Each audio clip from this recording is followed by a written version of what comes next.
Number the Stars. Authored by Lois Lowry. Chapter 8 There Has Been a Death.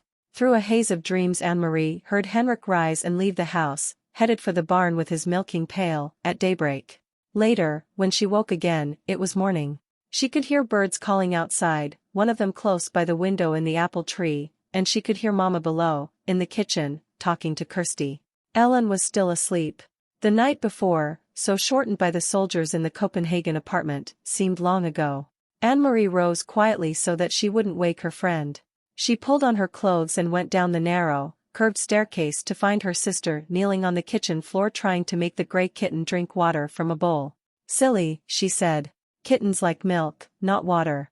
"I am teaching this one new habits," Kirsty explained importantly. "And I have named him Thor, for the god of thunder." Annemarie burst out laughing. She looked at the tiny kitten, who was shaking his head, irritated at his wet whiskers as Kirsty kept trying to dip his face to the water. "God of thunder?" Annemarie said. "He looks as if he would run and hide if there were a thunderstorm. He has a mother someplace who would comfort him, I imagine," Mama said. "And when he wants milk, he'll find his mama. Or he could go visit the cow," Kirsty said. Although Uncle Henrik no longer raised crops on the farm, as his parents had, he still kept a cow, who munched happily on the meadow grass and gave a little milk each day in return. Now and then he was able to send cheese into Copenhagen to his sister's family. This morning, Annemarie noticed with delight, Mama had made oatmeal, and there was a pitcher of cream on the table. It was a very long time since she had tasted cream. At home they had bread and tea every morning. Mama followed Annemarie's eyes to the pitcher. "Fresh from Blossom," she said. "Henrik milks her every morning before he leaves for the boat. And," she added, "there's butter, too. Usually not even Henrik has butter, but he managed to save a little this time." "Save a little from what?" Annemarie asked, spooning oatmeal into a floured bowl. "Don't tell me the soldiers try to, what's the word, relocate butter, too?" She laughed at her own joke. But it wasn't a joke at all, though Mama laughed ruefully. "They do," she said. "They relocate all the farmers' butter, right into the stomach of their army. I suppose that if they knew Henrik had kept this tiny bit, they would come with guns and march it away, down the path." Kirsty joined their laughter, as the three of them pictured a mound of frightened butter under military arrest. The kitten darted away when Kirsty's attention was distracted, and settled on the windowsill. Suddenly, here in this sunlit kitchen, with cream in a pitcher and a bird in the apple tree beside the door and out in the cattegat, where Uncle Henrik, surrounded by bright blue sky and water, pulled in his nets filled with shiny silver fish, suddenly the specter of guns and grim-faced soldiers seemed nothing more than a ghost story, a joke with which to frighten children in the dark. Ellen appeared in the kitchen doorway, smiling sleepily, and Mama put another floured bowl of steaming oatmeal on the old wooden table. "Cream," Annemarie said, gesturing to the pitcher with a grin. All day long the girls played out of doors under the brilliant clear sky and sun. Annemarie took Ellen to the small pasture beyond the barn and introduced her to Blossom, who gave a lazy, rough-textured lick to the palm of Ellen's hand when she extended it timidly. The kitten scampered about and chased flying insects across the meadow. The girls picked armfuls of wildflowers dried brown, now, by the early fall chill, and arranged them in pots and pitchers until the tabletops were crowded with their bouquets. Inside the house, Mama scrubbed and dusted, tisking at Uncle Henrik's untidy housekeeping. She took the rugs out to the clothesline and beat them with a sticky scattering dust into the air. "He needs a wife," she said, shaking her head, and attacked the old wooden floors with a broom while the rugs aired. "Just look at this," she said, opening the door to the little-used formal living room with its old-fashioned furniture. "He never dusts." And she picked up her cleaning rags.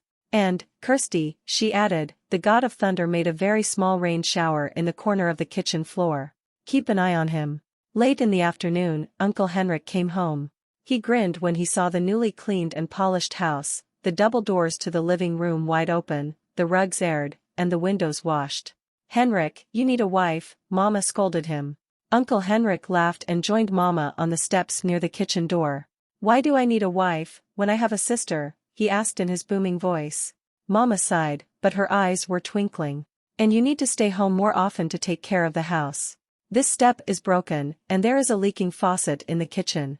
And Henrik was grinning at her, shaking his head in mock dismay. "And there are mice in the attic, and my brown sweater has a big moth hole in the sleeve, and if I don't wash the windows soon." They laughed together. "Anyway," Mama said, "I have opened every window, Henrik, to let the air in, and the sunlight. Thank goodness it is such a beautiful day. Tomorrow will be a day for fishing, Henrik said, his smile disappearing. Annemarie, listening, recognized the odd phrase. Papa had said something like it on the telephone. Is the weather good for fishing, Henrik? Papa had asked. But what did it mean? Henrik went fishing every day, rain or shine. Denmark's fishermen didn't wait for sunny days to take their boats out and throw their nets into the sea. Annemarie, silent, sitting with Ellen under the apple tree, watched her uncle. Mama looked at him. The weather is right, she asked. Henrik nodded and looked at the sky. He smelled the air. I will be going back to the boat tonight after supper. We will leave very early in the morning. I will stay on the boat all night. Annemarie wondered what it would be like to be on a boat all night. To lie at anchor, hearing the sea slap against the sides. To see the stars from your place on the sea. You have prepared the living room? Uncle Henrik asked suddenly. Mama nodded. It is cleaned, and I moved the furniture a bit to make room.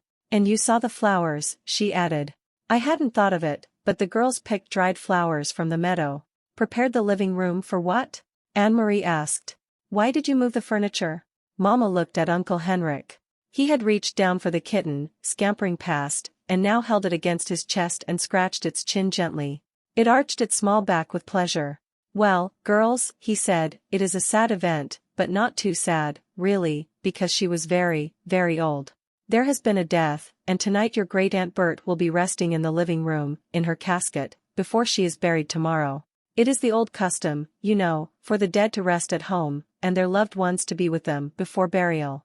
Kirsty was listening with a fascinated look. Right here, she asked.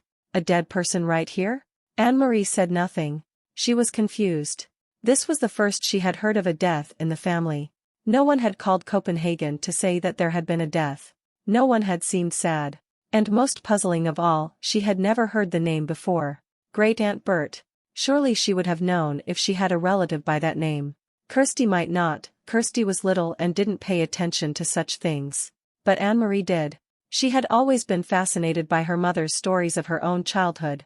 She remembered the names of all the cousins, the great-aunts, and uncles, who had been a tease, who had been a grouch, who had been such a scold that her husband had finally moved away to a different house, though they continued to have dinner together every night. Such wonderful, interesting stories, filled with the colorful personalities of her mother's family. And Annemarie was quite certain, though she said nothing. There was no Great-aunt Birte. She didn't exist.